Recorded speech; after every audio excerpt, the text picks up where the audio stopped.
Good morning. It's time for our devotional today. I brought it along with me to my church. The scripture is, "The hand of the Lord has done this," Job 12, verse 9. A number of years ago, the most magnificent diamond in the history of the world was found in an African mine. It was then presented to the King of England to embellish his crown of state. The king sent it to Amsterdam to be cut by an expert stonecutter. Can you imagine what he did with it? He took the gem of priceless value and cut a notch in it. Then he struck it in one hard time with his hammer, and the majestic jewel fell into his hand, broken in two. What recklessness, what wastefulness, what criminal carelessness! Actually, that is not the case at all. For you see that one blow with the hammer had been studied and planned for days and even weeks.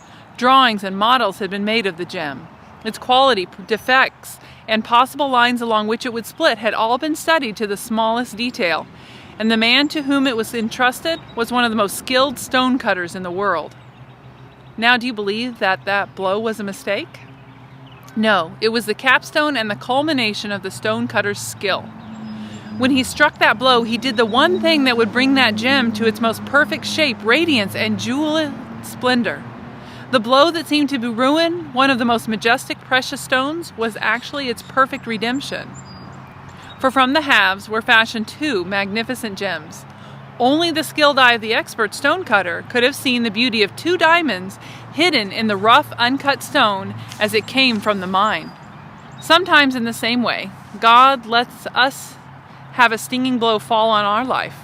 You bleed, feel the pain, and your soul cries in agony. At first you think the blow is an appalling mistake, but it is not. For you are the most precious jewel in the world to God, and He is the most skilled stonecutter in the universe. Someday you are to be a jewel adorning the crown of the King.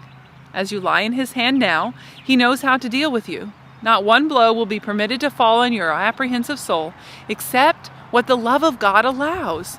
And you may be assured that from the depths of the experience, you will see untold blessings and spiritual enrichment you have never before imagined. In one of George MacDonald's books, one of the characters makes this bitter statement: "I wonder why God made me. I certainly don't see any purpose in it." Another of the characters responds, "Perhaps you don't see any purpose yet, but then, He isn't finished with making you. And besides, you are arguing with the process." If people would only believe they are still in the process of creation, submit to the Maker, allowing Him to handle them as the potter handles clay and yields themselves in one shining, deliberate action to the turning of His wheel, they would soon find themselves able to welcome every pressure from His hand on them, even if it results in pain. And sometimes they should not only believe, but also have God's purpose in sight, bringing many sons to glory. Hebrews 2, verse 10. Not a single blow can hit till the God of love sees fit.